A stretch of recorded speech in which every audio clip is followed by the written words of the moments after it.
Today was a good culmination of a creative endeavor where I intended to find out what the hell the story was for Indiana Jones in the haunted castle. And I have heard about this for many, many, many years, and I always remember thinking there's some sort of script online that you can access. And because Dial of Destiny had an all-right Nazi fortress in the beginning, and I like the idea of the Haunted Mansion, Indiana Jones, I thought for the beginning of my Madagascar, Indiana, we can do a Nazi castle that's very creepy and ghoul-like, maybe sacrilegious-like, that is a combination between the Haunted Mansion and the Dial of Destiny Nazi fortress. So I intend to find the script, though when I went looking for it, there's a version online that says Indiana Jones 4, 1995. Then there's an auction version of the original script that says Indy 3, 1985.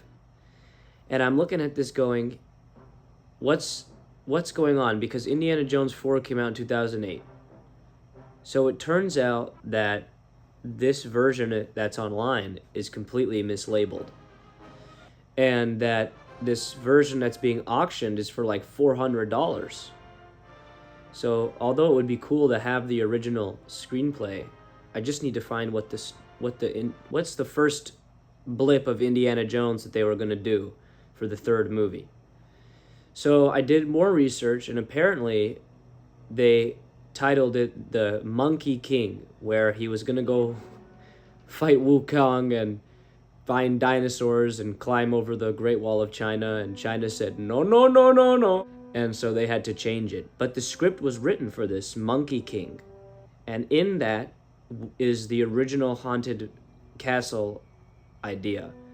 So instead of looking up Indiana Jones Last Crusade original draft, I found on an old Raiders Net forum, if you go to the Last Crusade tab, if you go to the Screenplays tab, and then if you go into the Drafts tab, you will find a document of every single original screenplay for Indiana Jones drafted or published. And in that, I found the Monkey King. The same cover as the one I saw on the auction online, Indy 3, 1985. And I found the whole screenplay. And instead of spending $400, I pressed two buttons on my computer, and here we here we have it. Bang. Silly of a story that they were making. Screenplay by Chris Columbus. And it's gnarly in the sense that it's scary and violent from the beginning, in that this is something they could do after Temple of Doom, but not something they could have done after Raiders. And this probably could be like a genuine feeling sequel to Temple of Doom, whereas Temple of Doom just feels kind of like its own thing compared to Raiders of the Lost Ark. But because they wanted to go in a more familiar direction, I think they scrapped a lot of this crazy shit. It's not like there's a lot of violence, but the theme is darker than any Indiana Jones introduction. And in the fact they went for the first Indy adventure on the train, and it's all dun dun dun dun dun dun dun dun dun dun dun dun dun dun. It's lighthearted and fun and magic, and you lost today, kid, but that doesn't mean you have to like it. And then the thing comes and it's Indiana Jones. Woo! Yeah!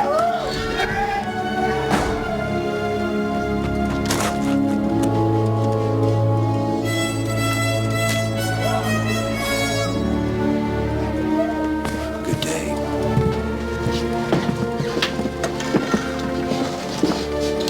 You lost today, kid. But it doesn't mean you have to like it.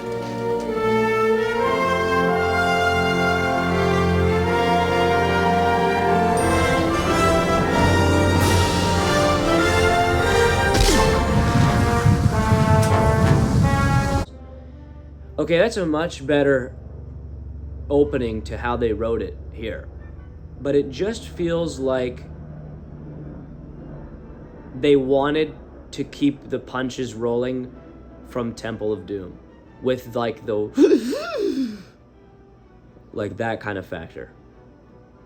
So there's a fight scene where they get to the villain in the beginning, and this fight between these knights, these two ghost knights, it just dragged on.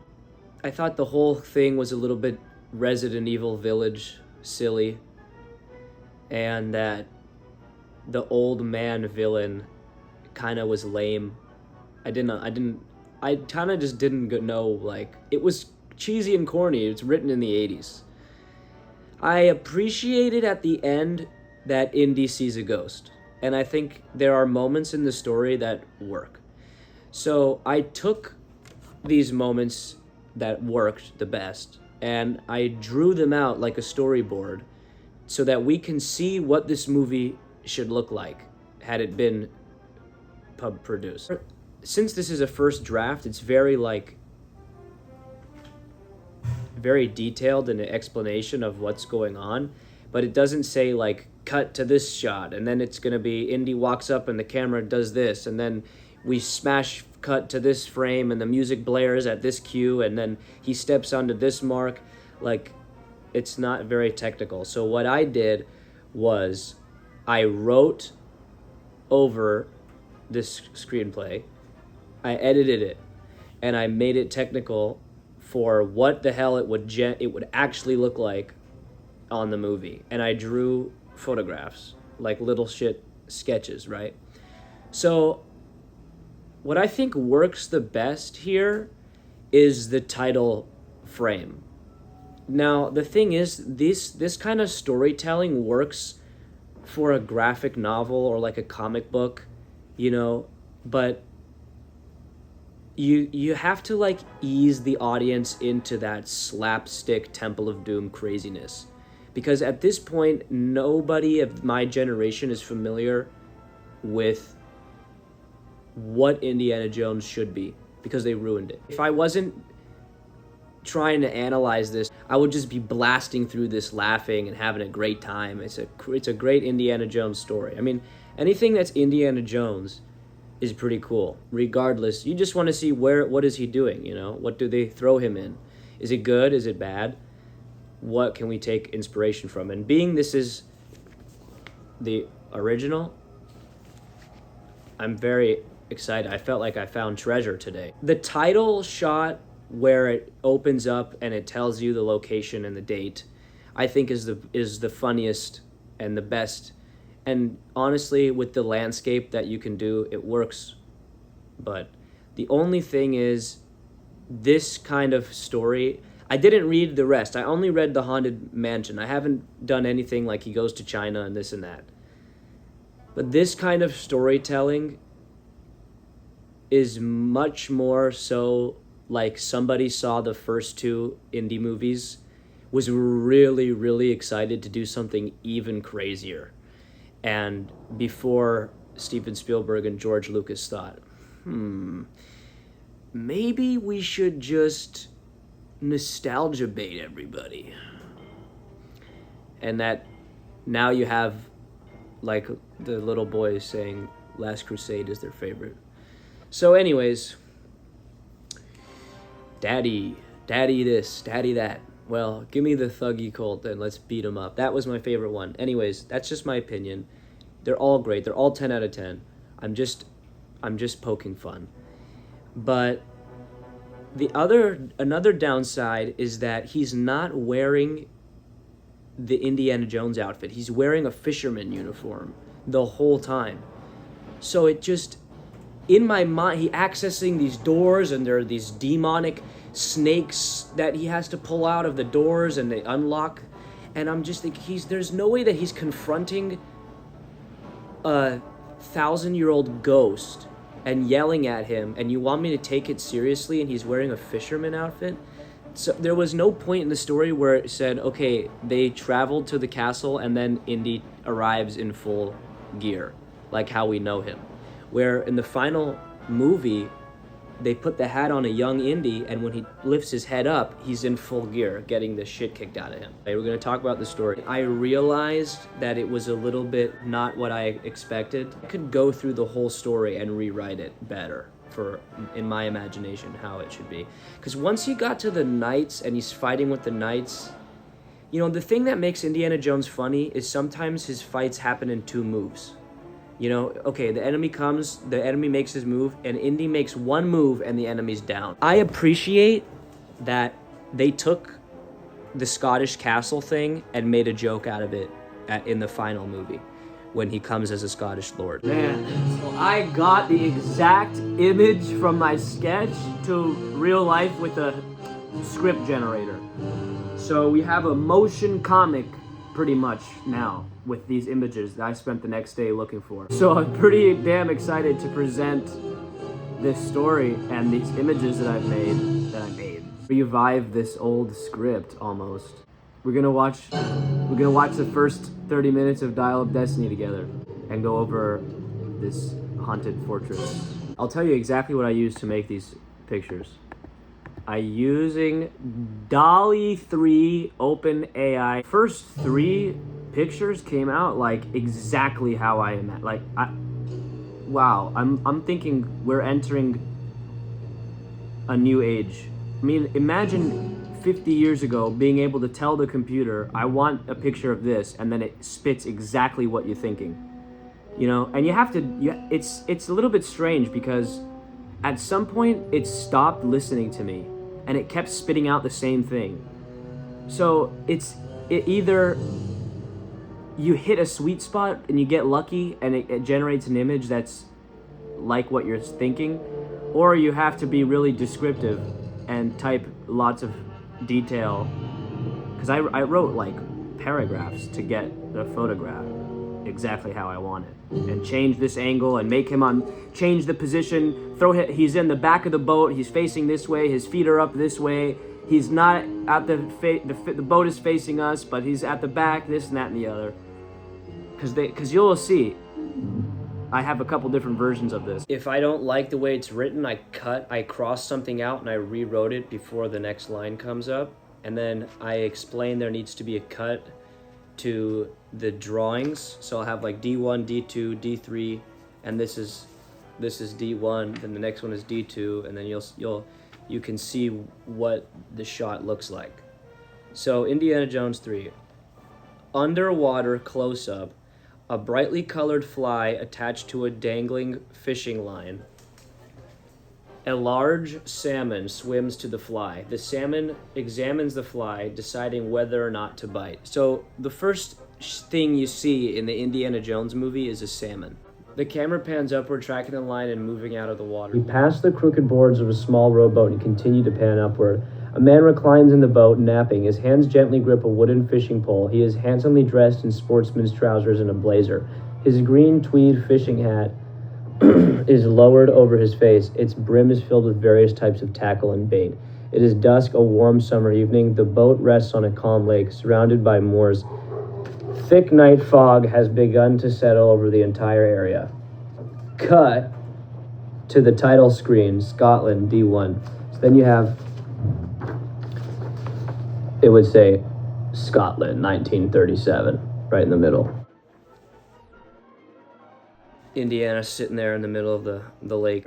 The original says, suddenly the man's fishing line becomes taut, the wooden pole buckles, the man stirs, he sits up, moving the hat from his face.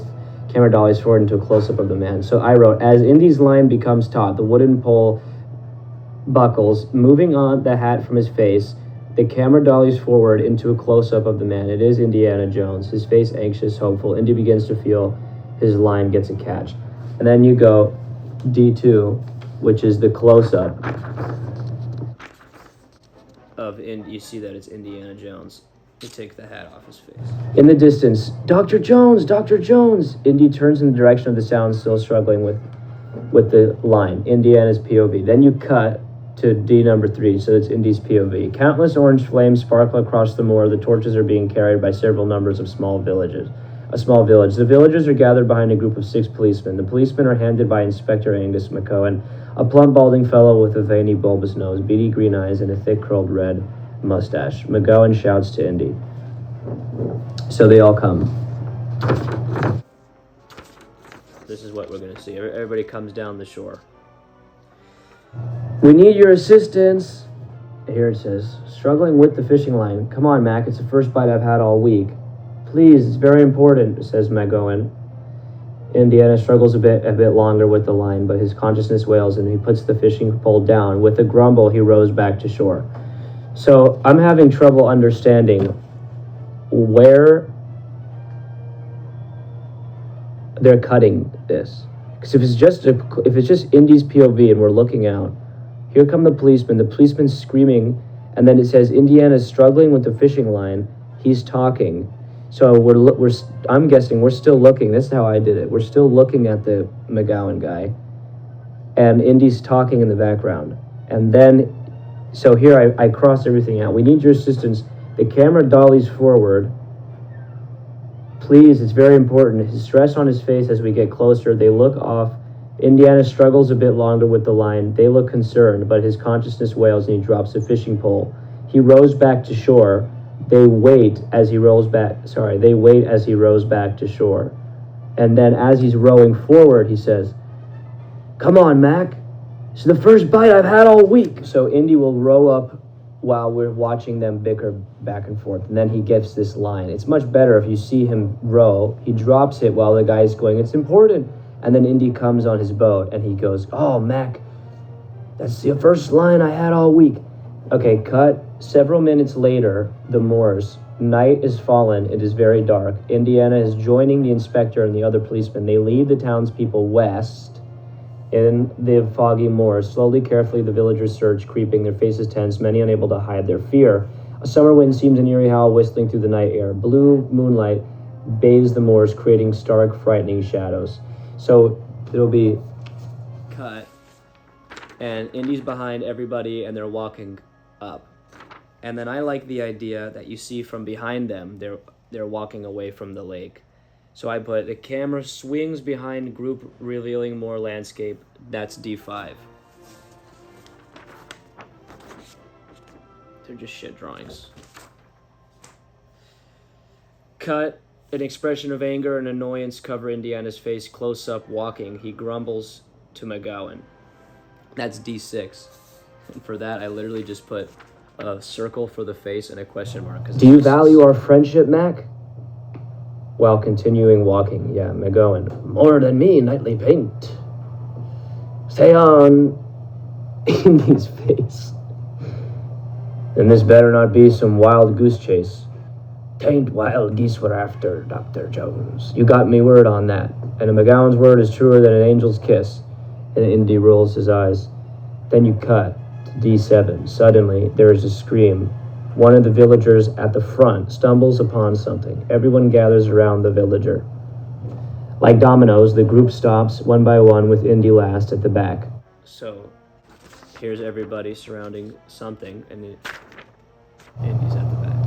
Cut close up, thunder booms and crows caw. A corpse lies before them. The body has a somewhat rubbery appearance as if all of its bones had been broken. The man's pale greenish face is frozen in a hideous grimace. The villagers, I crossed Indiana McGowan stare in shock. I wrote here, the light and shadows reveal its hideous face. Cut, D9. Indiana stares at body. Max stares at Indy in shock. Close up. Heard next to and around them. Young man, Scotty Ferguson. Old woman, he's the 8th man, just like the others. All his bones busted, crushed. Old man, whatever's killing people around here ain't human. And then cut to woman. Doom! Cowering. It's there! Again! Runs past the camera and the woman shoots forward. Indiana follows. Wait! So here you have, from this image 7 that I showed, the close-up to the dead guy face. I don't think I drew much after that. Yeah, so it would just be D9 would just be two heads next to each other and they're looking at each other, and then all the chatter's happening in the background, and then you cut, and D10 would be like that wide shot again, and the woman's, oh, it's there. And the woman shoots forward. The police and the townspeople are right next to her, and a curious Indiana Jones follows. Wait! I should show you the page. This is my editing.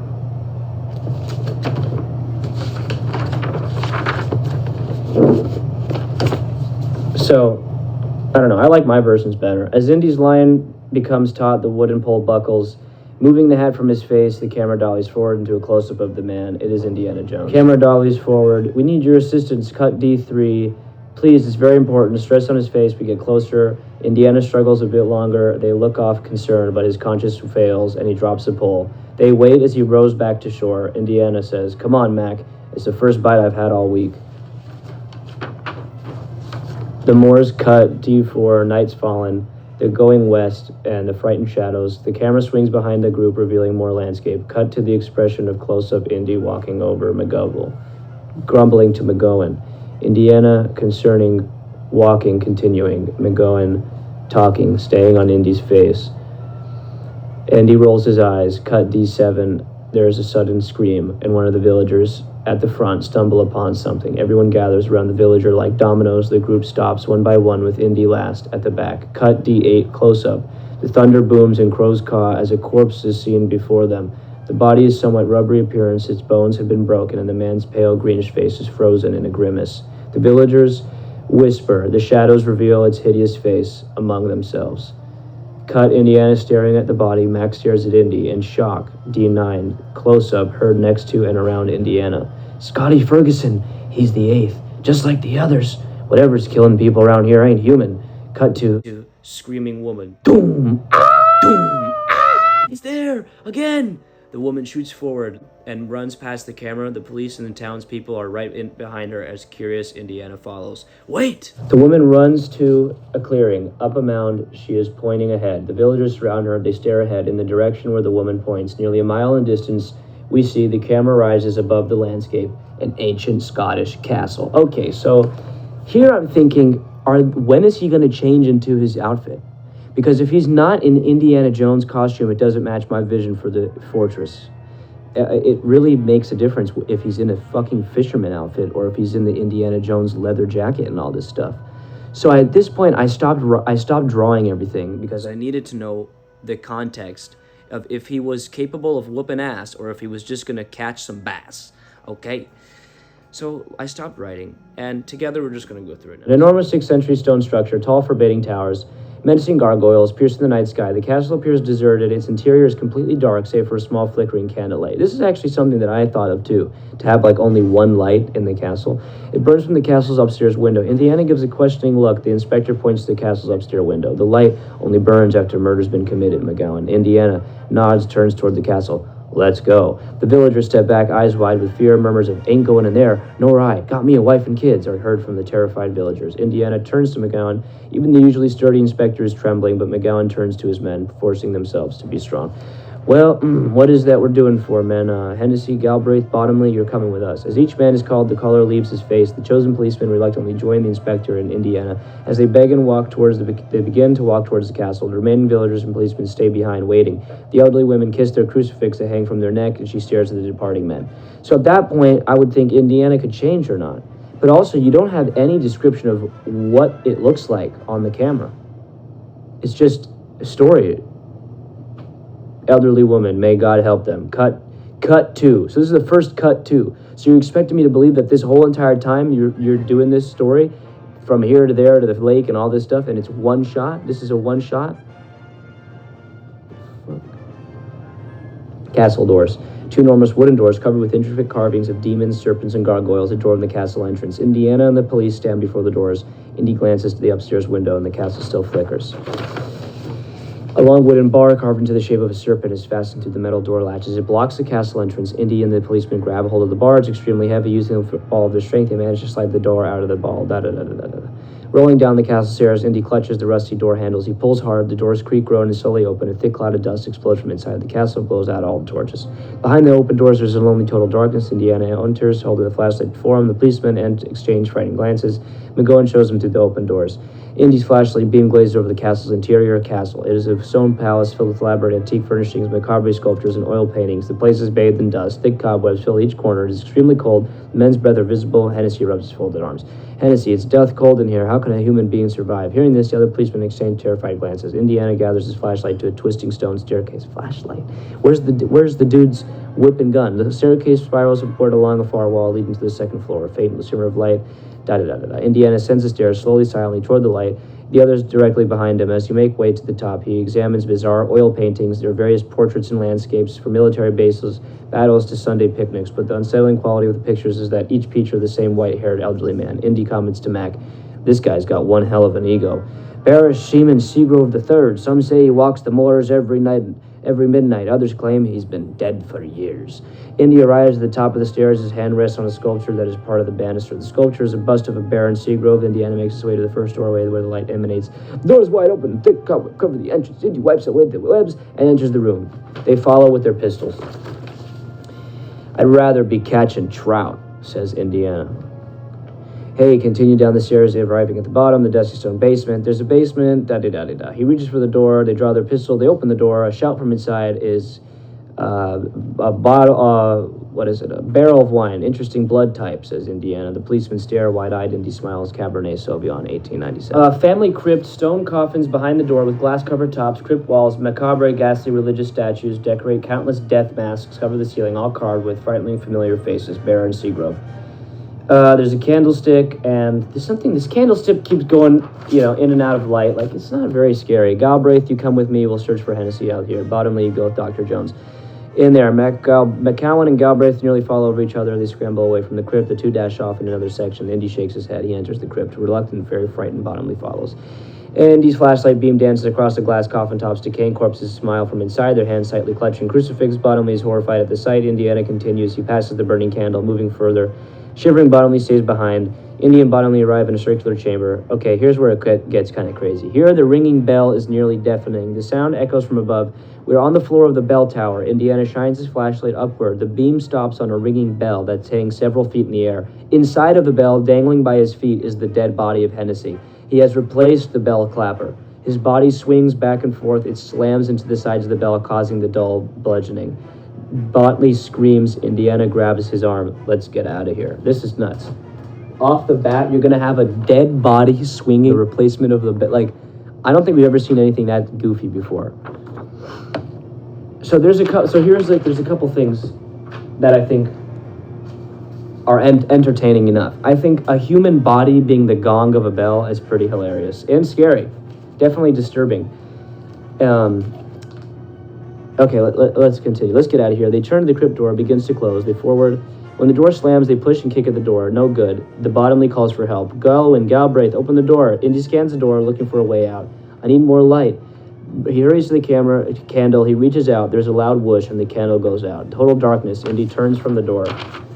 No answer. Bottomly, he shines his flashlight toward the area. The candle is gone. There's no sign. Indiana takes a step forward. Again, no answer. He sweeps the flashlight across the room. They shoot back. Indy is met with a shocking sight. Bottomly lies inside the coffin, dead. His face twisted in a ghoulish smile, all of his bones broken. His hands are wrapped around a crucifix. What does this all mean? If it's just a shitty little Halloween horror mansion, why are you making it so like crazy? You can just make it like funny. It doesn't have to be serious. Like, the thing is, if you want to make it serious, you cannot have him in a fisherman outfit doing this. I mean, even Luigi's Mansion is cooler than that. Someone else is in here. There's no sign of anyone. Who is it? Who's there? The crazed laugh of a man echoes through the crypt. And he turns back and he starts chilled through the crypt door covered with a sheet of thick ice. He reaches out. He touches the sparkling green ice. He snaps back his hand. His fingers are burnt. McGowan and Galbraith are outside the crypt door. They pull at the door's metal handles, trying to open it, but the door won't move. Calls to the door. Dr. Jones, try to push. Indy answers, taking a step back. Can't. There's some kind of hot ice covering them. Indy suddenly falls. The floor has disappeared from beneath him. Indy manages to grab hold of a stone coffin. His fingers tightly grip the coffin's edge. Indiana looks down. Beneath him is a several 100-foot drop into total darkness. He pulls himself up, da-da-da-da-da, and then he falls again. He lands onto a ledge. Bottom, and now he hears a splash from releasing somebody's dead arm. Bottom of the hole. A pool of water surrounded by rocky, cavernous walls. Indiana's hat floats on the water surface. Indy pops out of the water, bobbing up beside the hat. Indy reaches for the hat. Suddenly, a fish flaps out of the water. The fish gobbles up one of the hat's live baits and disappears back underwater. Indy smirks. Now they bite. Indy attempts to pull himself out of the water. There is a loud sound. There's nothing badass about fishing and a haunted castle. They don't go together. The fishing, like the Indiana Jones being like a Scottish fisherman, doesn't work. It's funny enough seeing Dr. Jones on a fishing vacation.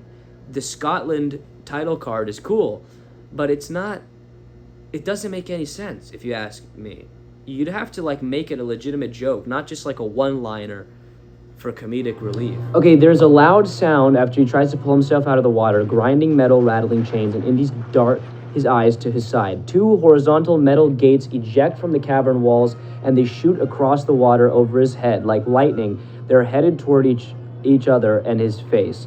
Indy dives underwater, and the gates snap shut. Less than an inch above the water's surface, Indy attempts to resurface. The closed gate stops him. He clutches the grating, trying to move the gate. It's too strong. Indy struggles for air. No good. There isn't enough space. He's going to drown. Okay, this I like. I like this gate that comes over him, and he's trying to, breathe. I think that's cool. Here I've drawn something stupid. Little noodle Indiana Jones breathing for air. I like that. That's a cool trap. He's smart enough to go underwater. In desperation, he swims down, looking for an alternate escape. But you see what I mean? This is a draft, I'm guessing. So the reason why they're not describing how it's going to look on the film, it's just like a story. Indy's eyes are bulging. There's no stop in sight. All of a sudden, there's a tunnel on the left. He goes to the tunnel. Then, cut to a water fountain. A large, three-tiered stone structure. Instead of the familiar carvings of angels and beautiful maidens, well, they're not familiar because we haven't been talking about angels and beautiful maidens, actually. We've been talking about gargoyles. And here it says, this fountain is surrounded with water-spewing demons, gargoyles, and hellish beasts. Well, that's more like it.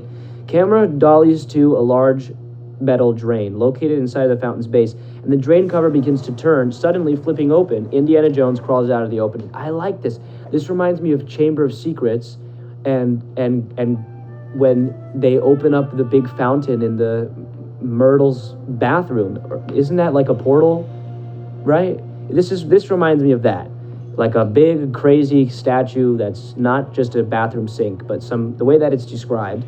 And Indiana Jones somehow opens it up and crawls out of it after this metal grate water trap. I think this works. He gulps for air, color returning to his face. His body returns to life. Indy rises to his feet. He finds himself standing in front of the fountain. So basically, then he gets into this room. It's this ballroom, and there's the ghost. There's the Baron Sheeman old man. He's sitting there, and basically he throws a dog. He throws two mastiffs at Indy, and he's sitting eating dinner, and he doesn't do anything.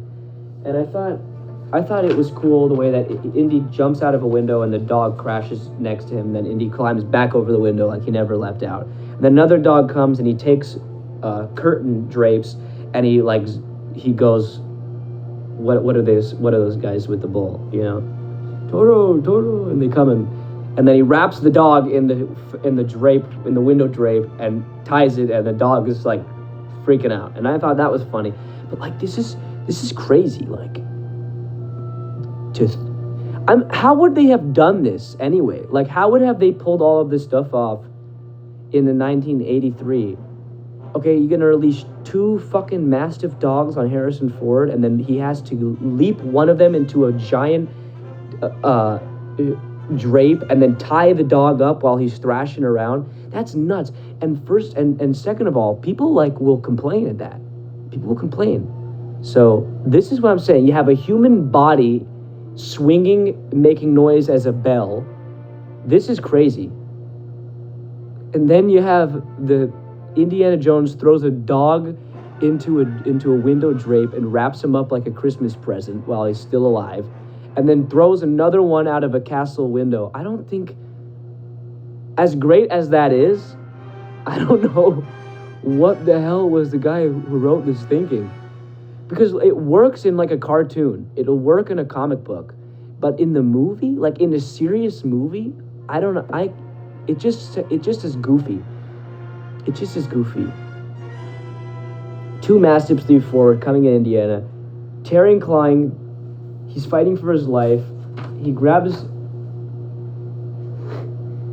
a velvet curtain and a thick rope. Indy tears the curtain from the wall, a glass-stained window behind the curtain. He drapes the curtain over the hound and ties a knot in the open curtain end. The dog is trapped. The second mastiff jumps out the window. Okay, and then there's this really long fight between Indy and these two knight in shining armor that are ghosts. And it's just miss, hit, miss. And then finally he takes a dinner plate and throws it at the chandelier, and the chandelier falls on the knights. That's fine. That's okay. You can do that. The chandelier crashing on the knight in shining armor, because they do something like that in Emperor's Tomb. They crash all the chandelier on the Czech guys. Not good. I need an edge. One filthy American and we're supposed to be scared? That von Beck saloon. Maybe we can play cards later, yeah? Nine, you took all my money last time. Time to do a little...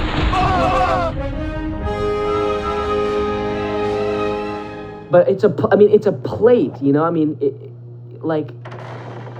can they make it any less serious? Okay, he takes a dinner plate and throws it at the chandelier. Okay, and then at the same time, the policemen bust in after he just went down a drain. The floor disappears from under him, bottomless haunted floor. He falls down a never-ending hole, ends up in a giant drain, swims down a secret corridor, comes up a fountain, enters a banquet hall with the secret ghost leader, and then all of a sudden, the policemen kick down the door. The room's door bursts open. Inspector McCowan and Galbraith dash inside. They hurry to the Baron Seagrove, their pistols aimed at him, and bloodied and tattered Indiana Jones. Now you can get back to your fishing, Dr. Jones. No chance, Mac. My plane leaves in the morning. Like, what is going on? What? There's no explanation? Going back empty-handed. The villagers are very happy. The crowd begins to cheer. He done it. Indiana Jones captured the killer. And then the Baron Ghost says, no jail can hold me. A chill rush through Indiana. The Baron turns, continuing into the police wagon. One of the villagers cheers. Indiana nods and waves. McGowan shakes his hand. Indy glances at the police vehicle. Indy's POV, Baron Seagrove climbs into the back compartment of the police vehicle. He closes the vehicle doors, and the Baron is still visible through the vehicle's windows. He lights a cigarette. It appears that the match flame shines through the Baron's body. Well, they should at least describe that he's sitting, facing backwards or something, because how does that even make sense? He lights a cigarette. It appears through that the match flame shines through the Baron's body. It's as if he were a ghost, because you don't fucking light a cigarette like it's like this. I mean, you light it outside your face. I don't know. It's as if it were a ghost, or is it? Was it a ghost? Indiana, I get it that it's a draft. But if this was the idea for the Haunted Mansion, I understand why they didn't want to expand. Indiana Jones turns to the others, eyes wide, shocked, but it's obvious that no one else has seen the apparition. He notices the half-pale expression on Indy's face. What is it, man? You look as if you've seen a screaming banshee. You should have just said fucking ghost. Indy points back to the police vehicle, but it has already been departed. It drives over a far hill, disappearing into the night. Indy sighs and turns back. It was nothing, Mac. Nothing at all. Now, I wonder, maybe they drew inspiration for Mac's character from Crystal Skull from here. I don't think so. The camera dollies. Wow, the first time in a while that we hear about the camera. What's the camera doing? The camera dollies into Indiana's troubled, uncertain face. The Baron's laugh fills the soundtrack. Slow dissolve to Marshall University a few days later. So that's it. Okay, so here's what I'm guessing. There's a string of murders. There's an old man who owns a castle who happens to look like or is impersonating 1,000-year-old Dracula or something. And he's also a killer.